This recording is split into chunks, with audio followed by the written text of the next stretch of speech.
முன்னாடியெல்லாம் வந்து நம்ம பாத்திரம் தேய்க்கிறதுக்கு பார்த்தீங்கன்னா, ஆர்ட்ல வந்து வெறும் சாம்பல், சபீனா தான் நம்ம யூஸ் பண்ணிட்டு இருந்தோம். அதுக்கப்புறம் நம்ம என்ன பண்ணுவோம்னா, பித்தளை பாத்திரம் தேய்க்கிறதுக்கெல்லாம் எலுமிச்சம்பழம், புளி போட்டுப்போம். அதுக்கப்புறம் பூந்தி கொட்டைய ஊற வச்சு தேய்ப்போம்.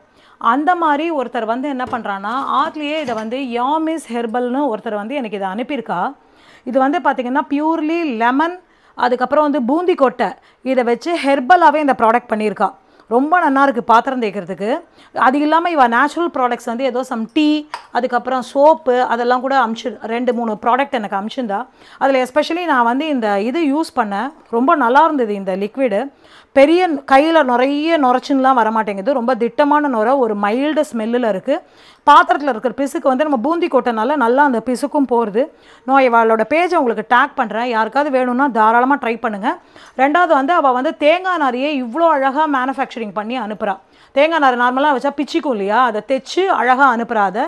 அதுவும் நம்ம ரொம்ப, ஏன்னா இந்த தேங்காய் நாரை வயிற்றுக்குள்ளே போனாலும் நமக்கு ஒன்றும் பண்ணாது. ஸ்டீல்லாம் போனால் தான் பிரச்சனை, பிளாஸ்டிக் போனால் பிரச்சனை. முன்னாடி நம்ம இப்படி தான் கன்சியூம் பண்ணியிருந்தோம். சாம்பல், சபீனா அண்டு இந்த மாதிரி தேங்காய் நாரை வச்சு தான். அதை மறுபடியும் நம்ம பாரம்பரியத்தை கொண்டு வரணுன்றதுக்காக ஒருத்தர் இதை பண்ணுறா. இவளோட பேஜை டேக் பண்ணுறேன். யாருக்கா தேவைப்பட்டதுன்னா தாராளமாக வாங்கிக்கலாம். ப்ராடக்ட் ரொம்ப நல்லாயிருக்கு. தேங்க்யூ.